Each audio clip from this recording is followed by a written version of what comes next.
பண்டிகை குளத்தில் வச்சு பள்ளிக்கூடம் போனவர் காணாமல் போய் இப்போ 1990ஆம் ஆண்டு 2ஆம் மாதம் 2ஆம் தேதி காணாமல் போனேன். இன்னும் ஒரு முடிவும் இல்லை. இராணுவம் தான் கொண்டு போயிருக்கோம்ட்டு எங்கள் நம்பிக்கை இருக்குது. அடுத்தது இங்கே வந்த பிறகு 2008 6ஆம் மாதம் 25ஆம் தேதி வீரபுரத்தில் அண்ணன் மகன் விட்ட மச்சானாற்ற வீட்டை சாப்பிட போயிருக்க வெள்ளவேன்காரர் வந்து சாப்பிட்டு கொண்டு கேட்க சேட்டில் பிடிச்சி அவரை வெளிக்கிட்டு ஓடுறதுக்கு தீர்மானிக்கிறாருண்டு தள்ளி விடுத்தி 5-6 பேர் சேர்ந்து வெள்ளை கொண்டு போனேன்ட்டு எங்களுக்கு எத்தனையோ பேர் சொன்னது. ஆள் அடையாளம் சொல்ல மாட்டோம்ட்டு பயந்து சொல்ல இல்லை ஆக்களை. ஆனால் என் பிள்ளைக்கு 2 ஆம்பளை பிள்ளைகள் இருக்கு, டியூன்ஸ் பிள்ளைகள்.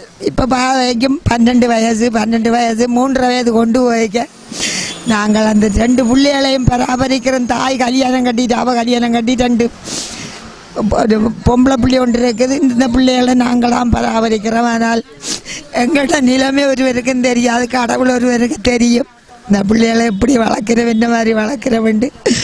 இதே மாதிரி எத்தனையோ 1000 மக்கள் இதே அவைப்புலாம் தவிச்சு கொண்டிருக்குதுகள். எல்லா மக்களுக்கும் இந்த போராட்டத்தில் ஒரு முடிவு வரணும். இன்றைக்கு 9 நாளாய் தொடர்ந்து இந்த போராட்டத்தில் வருந்தி கொடுங்க. இது மட்டும் இல்லை, போன மாதம் 4 நாள் போராட்டத்தில் எல்லாரும் ஏமாந்து வெளிவார அமைச்சர் சொன்ன தகவலை கேட்டு எல்லாரும் வந்து இது மாதிரி ஏமாற அமைக்கி இதுக்கு வெளிநாடு எந்த நாடாக இருந்தாலும் இதுக்கு ஒரு முடிவு தரணும்.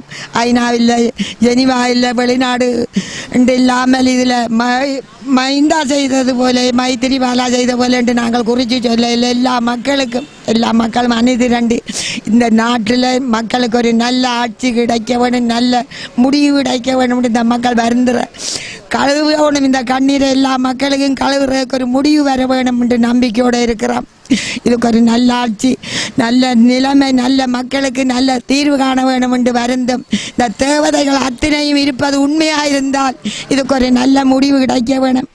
இந்த முடிவைத்தான் இதில் நாங்கள் எதிர்பார்க்கிறோம். இந்த திங்கட்கிழமை ஒரு தைரியமான ஒரு செய்தி கிடைக்கும் என்று கிளவி மட்டும் மருந்தில்லை, இந்த நாட்டு மக்கள் அத்தனையும் மருந்துவதற்கு ஒரு முடிவு கிடைக்க வேணும்.